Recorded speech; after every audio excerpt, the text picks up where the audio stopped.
This incredible true story took place in 1909 in the frozen wilderness of Greenland.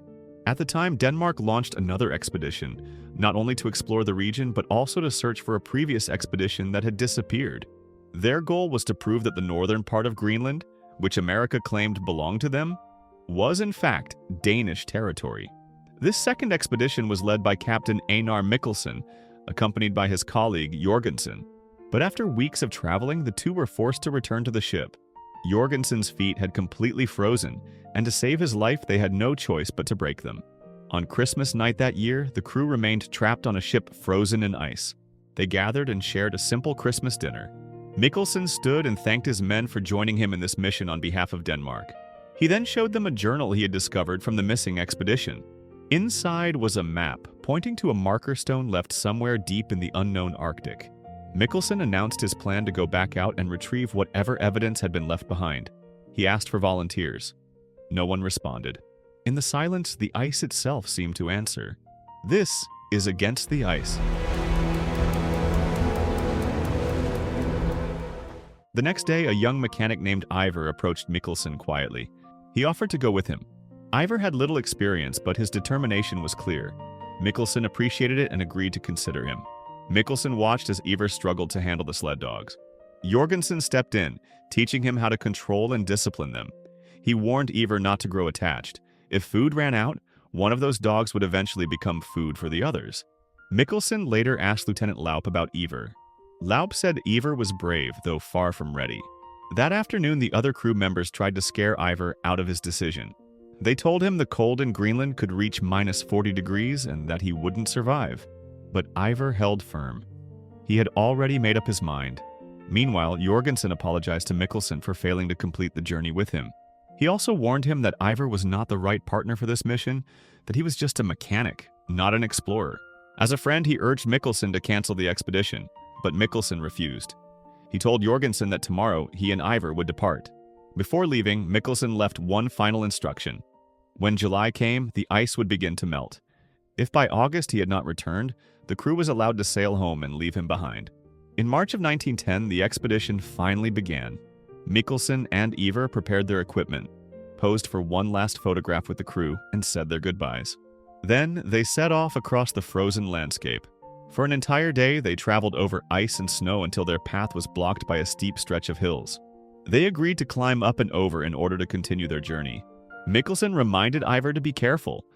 A single slip could send them both tumbling into a deep ravine. With effort and patience, they managed to cross safely. That night, they set up their tent.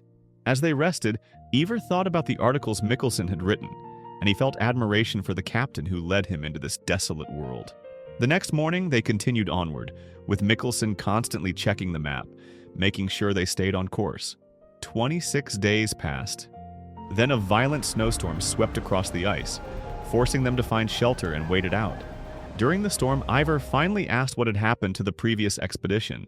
Mikkelsen explained that it had been led by his friend, Milus Eriksson.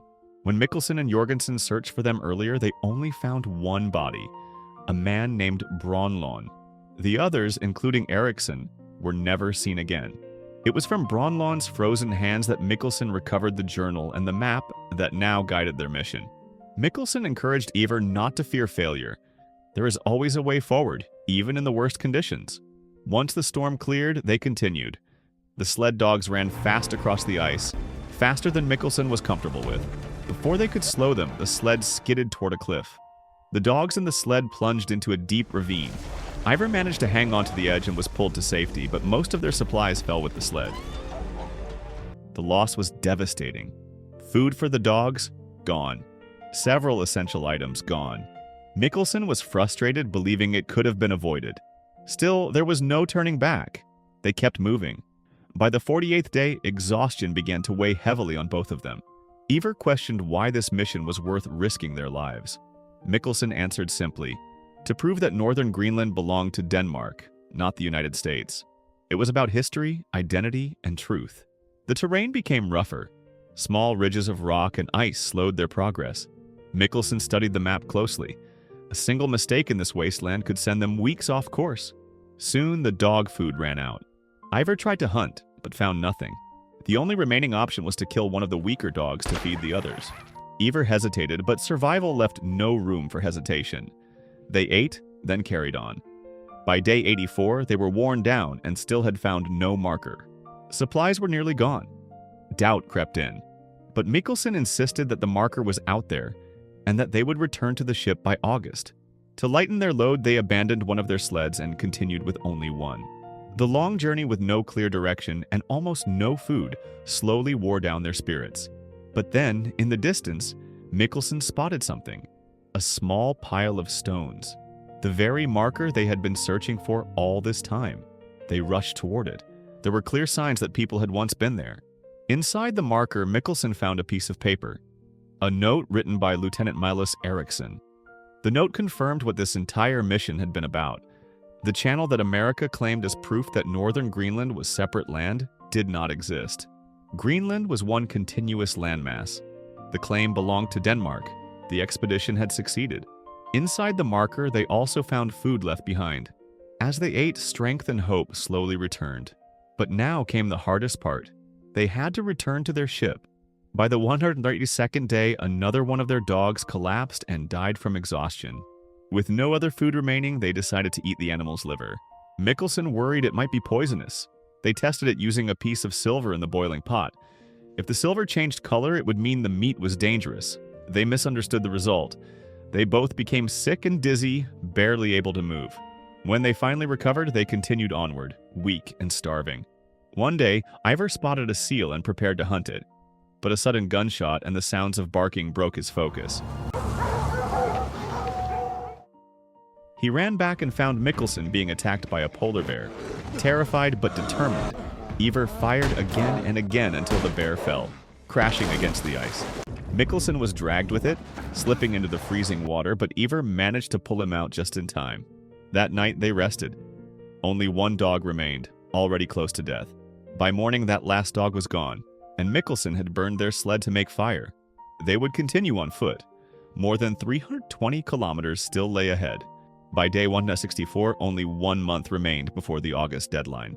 As they rested, Mikkelsen suggested they build another stone marker and leave a journal inside, just in case they did not survive the final stretch. Someone might find it one day. Ivar wanted to rest longer, but Mikkelsen pushed him to keep going. The ice was beginning to melt. If they stopped now, the sea would soon cut them off. To save time, they crossed a dangerous river, risking everything in one desperate move. After traveling for miles upon miles, they finally saw their ship, the Alabama. They ran toward it, but what they found was not rescue. The ship had been destroyed by the ice. Their crew was gone. Nearby, they discovered 2 small huts made from the wreckage of the ship. Only then did they understand. Their crew had left them behind. Meanwhile, far away, Laup and Jorgensen met with government officials, pleading for a rescue mission. But they were denied. The officials believed that Mikkelsen and Ivar were already dead, and that searching for them would be a waste. By day 242, Mikkelsen and Ivar were still living inside the small hut beside the wreck of the Alabama. Mikkelsen tried to keep Ivar's spirits up, telling him that sooner or later a rescue ship would come for them. One day, while searching through a storage shed, Ivar found an old broken record player. After working on it for a while, he managed to make it play again. The sound of music filled the cold silence of the Arctic, offering the 2 men a rare moment of comfort in the middle of so much uncertainty. The melody also brought back memories of Mikkelsen's lover, Nadja, who he had left behind. As time went on, Mikkelsen began to worry about the journal they had left inside the stone marker. He had a dream that a polar bear destroyed it, scattering the documents into the wind. The thought terrified him. That journal was their proof that the expedition had succeeded. He told Ivar they needed to go back and retrieve it. Ivar suggested leaving a message at the hut in case rescue came while they were gone, but Mikkelsen refused. He believed they would return long before the sea ice melted. After a long and exhausting journey, they finally reached the marker again on day 439. The structure was damaged, but the journal and notes inside were still safe. Relieved, they rested briefly, then began the journey back. On the return trip, they came across a car buried in the snow. It belonged to Miles Eriksson's lost expedition, a silent reminder of how many had not survived these landscapes. By day 471, they made it back to the hut, but something had changed. Someone had been there. A man named Joseph had visited while they were gone, and he had left a note saying he arrived on July 23rd, searching for them. Ivar felt frustration building inside him. If only they had left a message before leaving, they would already be home. But he held his anger inside, saying nothing. Meanwhile, news of Mikkelsen and Ivar's supposed deaths spread through the newspapers. Jorgensen returned to meet with government officials, begging for another rescue mission. He explained that Joseph had misunderstood the hut conditions, but the request was denied. Too much money had already been spent. The officials believed Mikkelsen and Ivar were long gone. Back in Greenland, the two men celebrated their second Christmas in the hut. They shared a quiet meal and tried to keep hope alive. By day 793, the isolation began to break Mikkelsen. One day, he climbed up the mast of the old ship and saw a hot air balloon floating toward him. When it landed, Naya stepped out, smiling, as if she had come to bring him home. But none of it was real. It was only a hallucination born from exhaustion and loneliness. Ivar rushed to him and guided him back inside. He could see how fragile Mikkelsen had become. Even then, he tried to encourage him, reminding him that rescue was still possible. One day, Ivar went out to scan the horizon, hoping to see a ship. In the middle of the snowstorm, he thought he saw his grandfather walking across the ice. His grandfather had been dead for years. That was when Ivar realized he too was beginning to hallucinate, just like Mikkelsen. When he returned to the hut, he told Mikkelsen about what he saw. Mikkelsen understood all too well. He had been seeing his lover, Naja, as if she were still beside him. His mind was growing weaker, but he clung to the belief that she was real. Over time, his hallucinations became stronger. One day, he imagined that Ivar and Naya were together behind his back. Jealousy took over. Mikkelsen chased Ivar into the hut, grabbed a rifle, and pointed it at him. Ivar kept insisting that none of it was real. Even the imagined vision of Naya told him the same. But Mikkelsen had lost control. The gun fired. The moment it happened, Mikkelsen came back to his senses. He realized what he had almost done. Ivar, shaking but still alive, quickly hid the gun to prevent it from happening again. Mikkelsen apologized, ashamed and overwhelmed by what the isolation had done to him. Not long after, the sound of heavy movement came from outside. A massive polar bear had appeared, searching for prey. The two men stayed hidden inside the hut until the bear finally wandered away. After it was gone, Mikkelsen retrieved the rifle again from the storage hut in case the danger returned. Time continued to drag on. On day 865, they heard another sound outside. This time, they grabbed their weapons and prepared for the worst. The door opened, but instead of a bear, it was Jorgensen and a rescue team. Word had finally reached the government that Mikkelsen and Ivar were still alive. They were saved.